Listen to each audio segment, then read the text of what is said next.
Bonsoir à toutes et à tous, bienvenue dans votre quotidienne de ce mardi 17 septembre. On connaît la contrefaçon de vêtements de marque et de produits de luxe, on connaît moins celle des pièces automobiles et pourtant, c'est un trafic en pleine expansion et suivi de très près par les douanes et notamment les services douaniers affectés au port de Marseille. Ces derniers présentaient ce matin à la presse leur dernière prise. Au total, depuis 1 an et demi, ce sont 80 000 pièces qui ont été saisies pour une valeur totale de 4 millions d'euros. Michel Montagne était sur place. 15 palettes représentant plus de 11 000 pièces contrefaites, c'est le résultat de la dernière prise des douanes. Les marchandises de contrebande transitaient par conteneurs depuis la Turquie et devaient être expédiées par camion en Algérie. Pour Mélissa Glissant, inspectrice des douanes au bureau maritime du port de Marseille, c'est le genre de cargaison qui attire forcément l'attention de son service. Tout le trafic de pièces automobiles n'est pas forcément de la contrefaçon. Mais là, bien sûr, il y avait la provenance, la Turquie, donc deuxième pays producteur de contrefaçon, ce qui est un indice. L'étude de documents, les factures de mauvaise qualité avec des incohérences et notamment le nom des sociétés, là, en l'occurrence, qu'on connaissait, parce qu'on les a tapées 3 fois par le passé. Donc tout ça représente un grand faisceau d'indices qui nous fait dire bingo. En fait, on a déjà attrapé de toutes sortes de pièces automobiles, des filtres à air, des filtres à essence, tasseaux d'amortisseurs, vraiment tout ce qui peut composer la voiture. Et les marques étaient diverses, il y avait Peugeot, Renault, par le passé nous avons trouvé aussi des pièces automobiles Volkswagen, Citroën, Audi, donc vraiment c'est tous les gros constructeurs automobiles qui sont touchés par le fléau. Et justement, présents sur place, 2 spécialistes dépêchés par les groupes Renault et Stellantis pour aider les douanes à identifier les pièces contrefaites.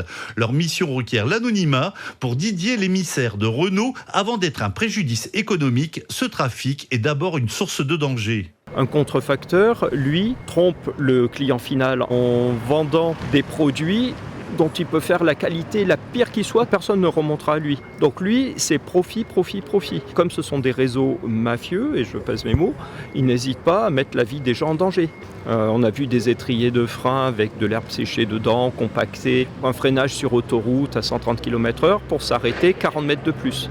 40 mètres de plus, il y a besoin d'un freinage d'urgence, c'est la différence entre vie et trépas. Les pièces saisies ce matin ont été chargées dans un camion et détruites dans la foulée par des entreprises spécialisées. Les dockers du golfe de Fos étaient réunis devant la préfecture ce matin. Les dockers du grand port maritime de Marseille-Fos dénoncent les centaines d'emplois menacés dans les bassins ouest du port à cause des mesures de décarbonation récemment mises en place. Nous avons joint par téléphone Christophe Claret, secrétaire général de la CGT Docker.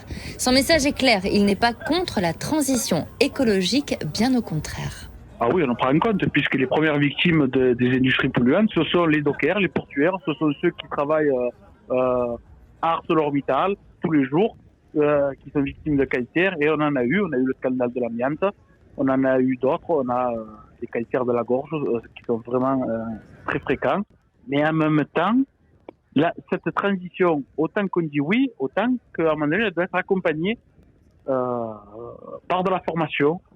Donc il y a urgence pour vous à ce que vous soyez accompagné dans cette transition écologique. Vous ne la combattez pas totalement, mais vous voulez être accompagné. On est les premiers à la demander, nous, la transition. On ne veut pas mourir sur les sites industriels, mais pas au prix de nos emplois. On ne veut pas mourir de cancer, mais on ne veut pas mourir de faim non plus. Les dockers sont entrés en grève hier soir et menacent de prolonger leur mobilisation en cas d'échec des négociations. Environnement, EDF et le GIPREB s'accordent pour protéger l'étang de Berre. En début d'année dernière, EDF et le GIPREB, syndicat mixte, ont accepté le principe d'une médiation pénale dans l'affaire qui les opposait depuis 2018 suite à la grave crise écologique qui avait touché l'étang de Berre. Quelques mois ont suffi pour s'accorder sur un protocole fixant de nouvelles règles en matière de rejet d'eau douce. Au cœur de ce nouveau mode opératoire, l'introduction d'une saisonnalité interdisant tout rejet pendant les mois de juillet et d'août, quand l'étang est le plus fragile et favorisant la production d'énergie renouvelable sur la période hivernale, lorsque le réseau électrique en a le plus besoin. L'accord aboutit à une expérimentation dont l'évaluation dans 4 ans décidera de la suite. Un premier feu vert à l'Assemblée pour la demande de destitution d'Emmanuel Macron portée par la France Insoumise. Une première étape saluée comme une victoire par les Insoumis, même si la procédure n'a presque aucune chance d'aboutir en l'état. Peu d'autres parlementaires partageant l'idée qu'Emmanuel Macron a commis un manquement grave au devoir de respect de la volonté exprimée par le suffrage universel en nommant Michel Barnier à Matignon. Dans le camp présidentiel, l'ex-premier ministre et chef des députés Renaissance Gabriel Attal a déclaré lors de la réunion du bureau de l'Assemblée que cette motion et ce débat sont une déclaration de guerre à nos institutions, fin de citation, qualifiant ses auteurs d'agents de déstabilisation permanente. Reprise du procès des viols de Mazan ce matin. Après une semaine d'absence en raison de son état de santé, Dominique Pellicot, 71 ans, a fait son retour dans le box des accusés ce matin peu avant 9h.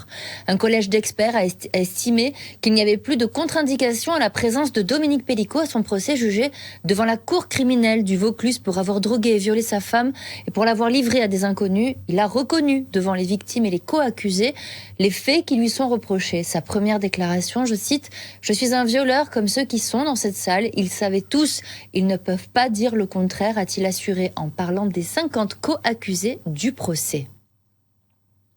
On ouvre une page sport avec l'arrivée d'Adrien Rabiot à Marseille dans une ambiance de folie hier soir. Ils étaient près de 500 supporters à le recevoir après avoir fait quelques photos. Le milieu de terrain international français a fait ses premières déclarations, des propos recueillis par Dieu et Temple.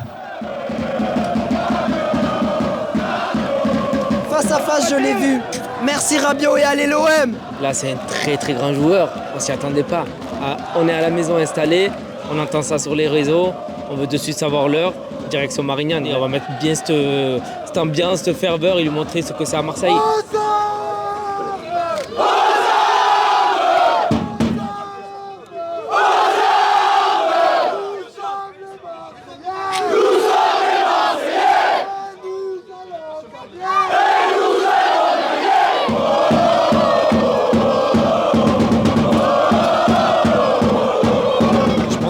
Beaucoup de bien, qui sera titulaire, qui jouera tous les matchs et ça va faire une très bonne association au milieu avec Hochberg, je pense. Franchement les gars, Adrien Rabiot il va remettre les pendules à l'heure, attention à la Ligue 1 cette année, elle est à nous et dans le futur, attention à vos fesses les gars. Bon après c'est un ancien parisien mais on va le respecter et tant qu'il mouille le maillot, c'est tout ce qu'on demande. Qu'il essaye de se venger de ce que lui a fait le PSG, ils l'ont pas fait re-signer donc espérons qu'il donne tout sous le maillot et c'est quand même un très grand joueur. Mercato exceptionnel, magnifique. Des frissons, des Zerbi. Benassia, gros travail, j'ai mis le maillot, merci Benassia. C'est vraiment incroyable, je ne m'attendais pas à autant de bonne humeur, autant de chaleur. Pourquoi Marseille? Pourquoi l'OM? Ça s'est fait un peu comme ça, au début ça semblait un peu improbable et finalement en parlant beaucoup comme avec Mehdi, on en est arrivé il m'a présenté le projet. J'ai adhéré, j'ai parlé aussi avec le coach et ça m'a parlé vraiment. Donc voilà, sportivement et tout ce qu'on connaît aussi, l'ambiance, la ferveur, le stade, une ville qui vit pour le foot. Donc c'est un très objectif ici. Gagner forcément, aller retrouver la Champions League et puis pour la suite on verra.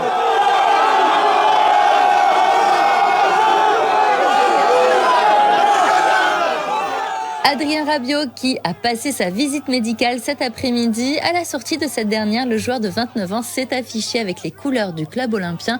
Une photo qui paraissait totalement impossible il y a quelques jours. Pourtant, c'est bien réel. Prochain match de l'OM le 22 septembre contre Lyon.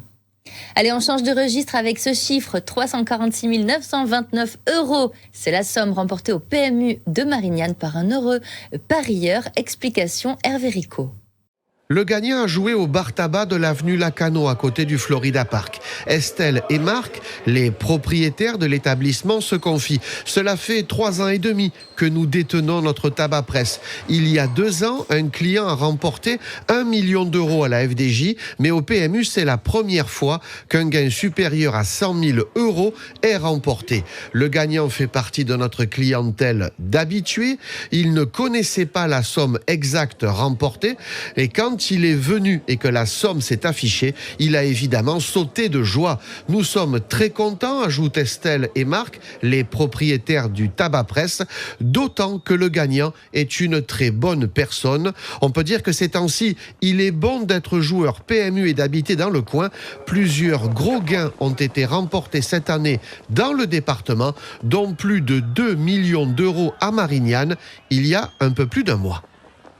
Avant de se quitter, dans l'actu média, demain soir sur M6, le Golden Bachelor fait son retour. Dans cette émission, 20 prétendantes âgées entre 55 et 67 ans cherchent l'amour, le vrai, et vont rencontrer Landry, 60 ans, veuf et père de 3 enfants. 2 bachelorettes sont originaires des Bouches-du-Rhône. Elles participent à l'émission, dont Françoise de Tretz. On l'écoute au micro de Jean-Michel Darras. On est venu me chercher en fait sur un site de rencontre pour seniors. Sur le coup, j'ai cru que c'était une blague, mais j'avais dit pourquoi pas dans la réponse écrite que l'on m'avait faite. Ensuite, j'en ai parlé à mes proches, mes enfants en fait, et mes filles étaient un petit peu interrogatives et moi, je me suis dit oh non, il faut vraiment vivre cette expérience. Ça met en lumière les femmes de plus de 60 ans et c'est ce qui m'a motivée. Voilà. Vous êtes content de cette expérience ? Oui, très contente. Très, très contente. On est concurrentes au départ, mais en fait, c'est vraiment une histoire de femmes avec lesquelles, d'ailleurs, je me suis retrouvée en elles. Des femmes qui sont sublimes. Hein, c'est pas du tout ce que je pense de moi, mais je les trouvais sublimes. On a créé des liens forts qui sont, je pense, indélébiles. C'est une belle aventure. À 60 ans, la vie ne s'arrête pas. Qu'on est pleine de vie, pleine de joie, avec encore de l'amour à donner. Démarrage donc de l'émission demain soir à 21h10 sur M6. C'est la fin de ce journal. Merci de l'avoir suivi. Excellente soirée. Tout de suite, la météo. À demain.